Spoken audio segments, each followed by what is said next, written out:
conectar con toda una situación que está experimentando y viviendo nuestro país. No nos podemos quedar tan solo pensando en un cambio de gabinetes, que probablemente para muchos es un cambio de nombres, pero ¿cuál es el rumbo, cuál es el horizonte, cómo está posicionado también el presidente de la República, Sebastián Piñera, en este año y medio de conducción que todavía le queda en nuestro país? Son algunas de las preguntas que tenemos.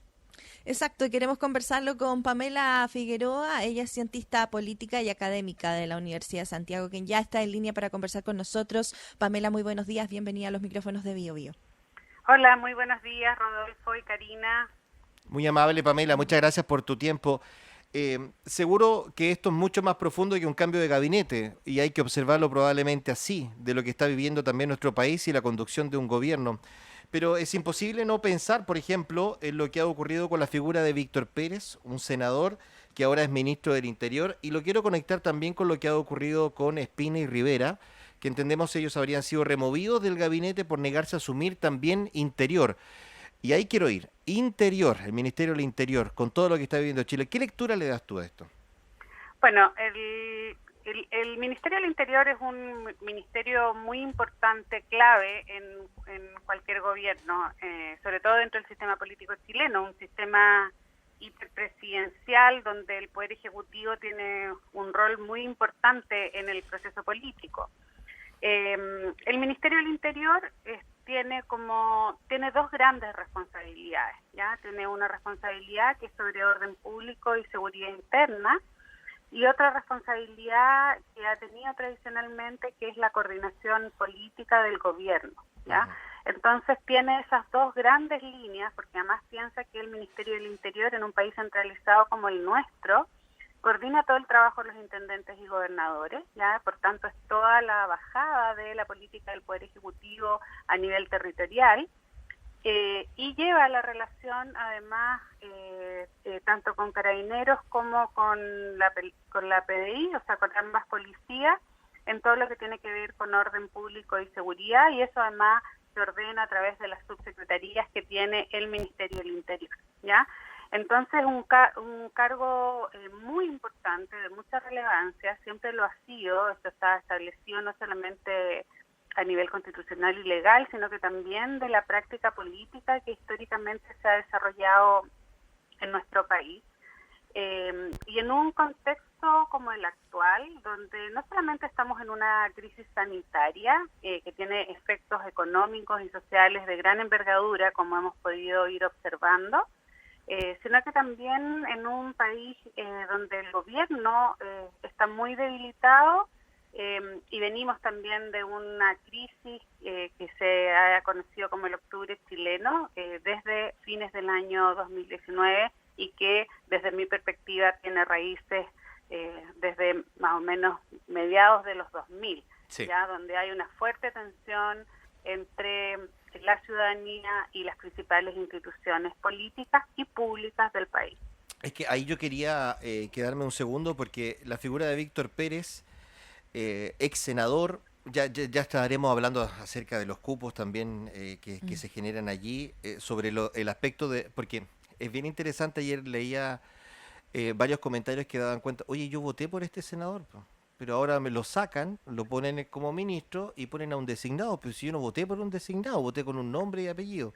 Pero esa es otra cosa, que es bien Sí, interesante, pero es un tema es interesante. muy interesante, sí. Los cientistas políticos le llamamos la legitimidad dual del Exacto. Congreso y el Ejecutivo, como la legitimidad electoral que tienen ambos poderes que es paralela, y eso es muy complejo entre los presidencialismos. Víctor Pérez es una de las figuras más conservadoras que hay de la derecha en nuestro país. Sí. Y por tal sabemos cómo funciona también en Chile la derecha, que es la más clásica, la más dura, así se le llama, ¿no? Es una derecha muy dura.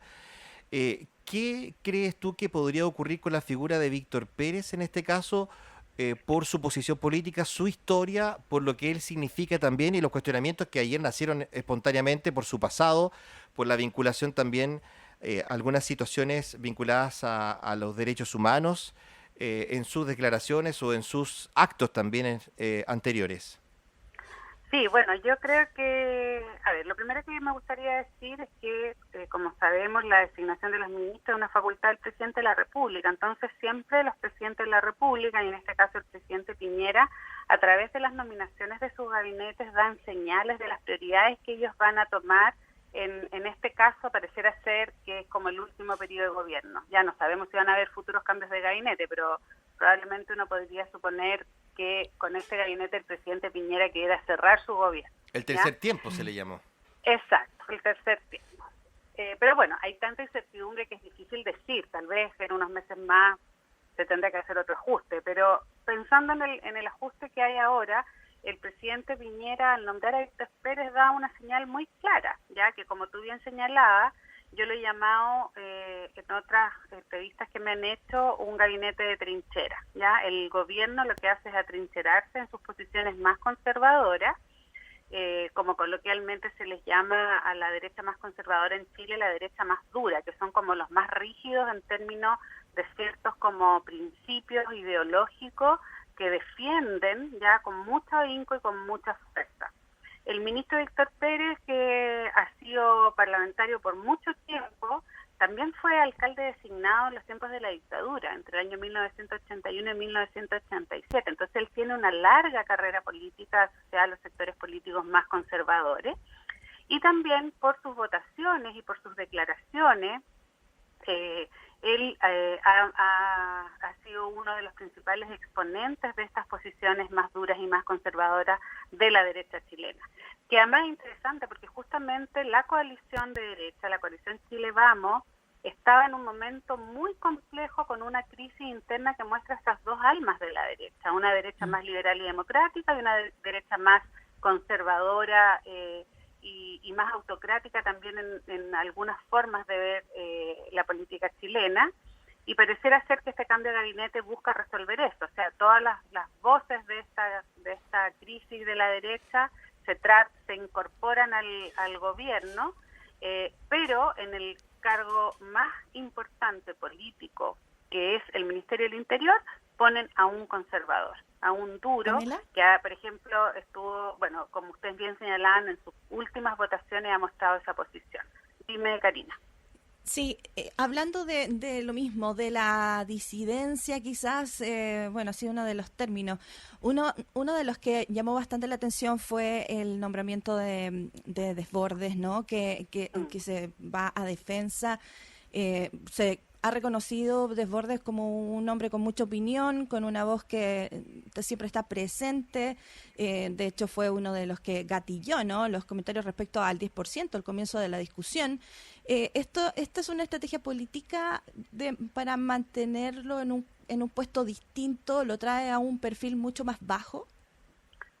Sí, probablemente sí. Mira, desde mi perspectiva, ingresar a Mario Desbordes al gabinete en un ministerio que tiende siempre a visualizarse como lo que denominamos de la ciencia política, las políticas de Estado, que es el Ministerio de Defensa, lo limita a expresar sus opiniones políticas y sobre todo a desarrollar el liderazgo que él estaba teniendo en la derecha, y como el principal exponente de la centroderecha, que además siempre se ha caracterizado por ser un líder dialogante, que da mucha valoración a los espacios democráticos de compartir distintas opiniones, que fue de los que ha construido en conjunto con la oposición una salida institucional a la crisis social y política que vive Chile a través del plebiscito, a través de señalar abiertamente que está por el apruebo. Él ve en el camino de la nueva Constitución una salida al proceso político que vivimos hoy.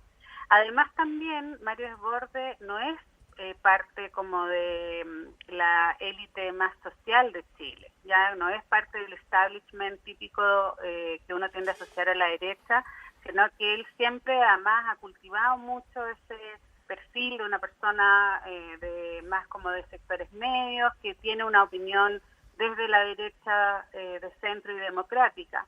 Entonces, al ponerlo en un ministerio como el Ministerio de Defensa, lo limita a su opinión política, ya lo saca de la coyuntura propiamente tal. Algunos también han dicho, bueno, la presidenta Michelle Bachelet surge como líder desde el Ministerio de Defensa, pero me parece que son condiciones muy distintas porque a Mario Desbordes le toca asumir el Ministerio de Defensa con un gobierno que tiene muy baja popularidad, muy bajo apoyo ciudadano, y además le va a también corresponder un rol en momentos muy complejos porque probablemente el periodo post-pandemia en Chile va a ser un periodo de mucha movilización social porque vamos a estar en una crisis económica de envergadura, porque hay un alto interés ciudadano por promover la nueva Constitución, y eso se ve en todos los estudios, en la encuesta, y un gobierno que más bien parece que no quisiera avanzar hacia una nueva Constitución. La mayoría de los ministros que se nombraron se han expresado abiertamente por el rechazo. Creo que Mario Desbordes es la excepción. Entonces le va a tocar como coordinar el trabajo de Fuerza Armada en un momento complejo. Pamela, entonces es muy riesgosa la posición. Es muy, ¿cómo decirlo? Es sabroso, ¿no? Desmenuzar las figuras, las nuevas figuras políticas. Falta Belolio, podemos hablar también de lo que pasó con Espina, con Teodoro Rivera, ¿no? Que no aceptaron. Alamán también. Nos podríamos porque de verdad, y es entretenido también poder escuchar el análisis que tú haces, porque uno se mete más en profundidad todavía. El relato, el gobierno del presidente Sebastián Piñera, ¿qué va a hacer? ¿Qué crees tú? ¿El presidente está aguantando, está reaccionando? Porque tiene una pandemia, porque tiene encima una pandemia, tiene encima también una crisis social que tú lo has dicho muy bien, etcétera. Lo que él prometió cuando fue elegido no lo puede hacer porque se le acabó toda chance por la coyuntura, por lo que estamos viviendo. ¿A qué podría aspirar el presidente de la República? ¿A salir, por ejemplo, a hacer un muy buen plebiscito y eso dejarlo como en la historia? Porque él busca mucho la historia, el presidente de la República lo busca. Lo persiguió antes con la PEC y la COP y no le funcionó, le fue pésimo, pero él está buscando terminar su segundo mandato arriba, en un buen escalón, cosa que ahora se ve muy adverso. Sí, bueno, yo coincido con lo que tú señalas. Yo creo que el presidente Piñera, y me imagino como todo presidente o presidenta de la República, quiere dejar una huella positiva de su mandato. El presidente Piñera yo creo que hizo un mal diagnóstico inicial porque se planteó muchos desafíos, pero no tuvo la capacidad de generar las alianzas políticas para poder llevarlo a cabo. Él empezó con minoría en ambas cámaras y no logró buscar un gobierno de diálogo que ampliara su relación con la oposición y eso le permitiera avanzar. A eso se suma, y yo creo que eso también gatilla la crisis de octubre del 2019, se suma la pandemia que ahonda todos los problemas que venía trayendo, y yo creo que la decisión que toma ahora el gobierno me parece un poco contraintuitiva con los desafíos, porque nosotros estamos en un desafío, como tú bien señalas, de un plebiscito a portas, donde todos los estudios muestran que la mayoría de la ciudadanía está por una nueva constitución mediante este mecanismo institucional y democrático, y el presidente trae al gabinete a los principales voceros del rechazo al proceso constituyente. La ciudadanía está en un espacio de movilización para hacer expresas sus demandas, y el presidente nombra en el Ministerio del Interior a un ministro que claramente tiene una visión del orden público más centrado en la represión. Habló incluso del tema de la Araucanía cuando sabemos la situación crítica que se está viviendo hoy día. Entonces me parece un poco contraintuitivo. Por eso yo creo que el gobierno tomó esta posición más de trinchera, que es como en el fondo defender hasta el final los principios del grupo más conservador. Bueno, ayer, perdóname, ayer se le puso un apodo inmediatamente a este gabinete, pues el gabinete del rechazo, ¿no? Inmediatamente. Claro, muchos lo señalaron así, aunque bueno, no son todos, sabemos. No, claro, pero es por la figura de Víctor Pérez, ¿no? Es la figura de Víctor Pérez, probablemente también de Alamán, ya que también ha sido como muy expreso en el tema del rechazo, y del vocero, porque Belolio era uno de los principales líderes jóvenes que estaba por el apruebo, etcétera, pero hace pocos días ya dijo que él había cambiado de opinión. Pero y que, un segundo, perdón, es que esto es muy entretenido, perdóname que me vuelva a meter. También Desbordes. También Desbordes en menos de un mes cambia. Yo soy de aquellas personas que cree que los cambios de opiniones son bienvenidos, porque si no nos vamos a quedar dogmáticos y rígidos. Bienvenido que uno cambie de posición, eso está muy bien. Incluso en política, bienvenido. No, pero tan rápido. Pero, claro, sí, ¿Mm? eso. Y tampoco, o sea, cuáles son las condiciones que han cambiado para cambiar profundamente de opinión. O sea, es eso. Por eso creo que al final, como siempre la derecha en Chile ha tendido más bien a la división, a tener dos almas, eso es histórico, por eso les ha costado tanto llegar al poder por vía democrática. Piensa que durante todo el proceso de transición solo han llegado al gobierno 2 veces con la figura de Piñera, y en este segundo gobierno ha sido más conservador que el primer gobierno del presidente Piñera. Pero en medio del gobierno de la crisis aparecieron de nuevo estas dos almas de la derecha, y en esta idea de ordenar a la coalición para poder proyectarse hacia el futuro y sobre todo para defender proyectos que para la derecha eran muy importantes, como era la Constitución de 1980, el sistema AFP, el modelo de desarrollo económico, que hoy día están cuestionados por la ciudadanía, y eso es fundamentalmente porque Chile cambió y porque el mundo ha cambiado, ¿ya? O sea, la democracia, la expansión de la democracia en el mundo ha hecho que los ciudadanos sean mucho más activos, más conscientes, y claramente el modelo de desarrollo hiper neoliberal ha tenido efectos negativos en todo el mundo. Eso se está cuestionando desde Estados Unidos, si uno ve las movilizaciones que hay, hasta América Latina y en todos los continentes hay un cuestionamiento. Entonces creo que también hay que mirarlo desde esa perspectiva, que hay un movimiento global de democratización de otros valores, y lo que las instituciones políticas tienen que hacer es adaptarse. Cuando tú expones excesiva rigidez, lo único que haces es tensionar más el sistema. Entonces, por eso como un gabinete de trinchera es complejo porque puede polarizar opiniones, ¿ya? Y yo creo que lo que tiene que hacer la sociedad chilena hoy día es buscar cómo actualiza sus instituciones políticas para dar cuenta de lo que viene de aquí al futuro. Eso es lo que hay que hacer, más que como ponerse en posiciones rígidas. Sí, Pamela, bueno, se nos ha ido el tiempo, No, nos pero quedan ¿cómo? tantas Oh. preguntas. De hecho, tenía ahí también analizar un poco lo que pasaba con la oposición, pero bueno, tenemos que irnos, me imagino, bueno, vienen plebiscitos, procesos constituyentes importantes, movilizaciones, como decías tú, así que probablemente vamos a seguir Sí, conversando hay también que de este hacerlo, tema. Pamela. Así que te agradecemos Perfecto, mucho. cuando quieran. Muchas Oye, gracias Pamela, por la invitación. el último dato, ¿tú sabes qué día está de cumpleaños Víctor Pérez? ¿No? Yo te digo. El 25 de octubre. No, el 18 de Ah, octubre. el 18 de octubre. Te prometo. Lo No, van a te celebrar prometo. entonces. Te prometo, el 18 de octubre es el cumpleaños de Víctor Pérez, el nuevo ministro del Mira. Interior. Qué locura, ¿eh? Que va a ser justo el aniversario. Es justo el Así que, aniversario del veamos. 18 de octubre. Vea, veamos. Este va a ser un día interesante, muy Sí. noticioso entonces. Gracias, Pamela. Muchas gracias. Buen día. Bueno, gracias Rodolfo, gracias Karina por la invitación. Que estén bien. Chao, buen día. Igual. Chao.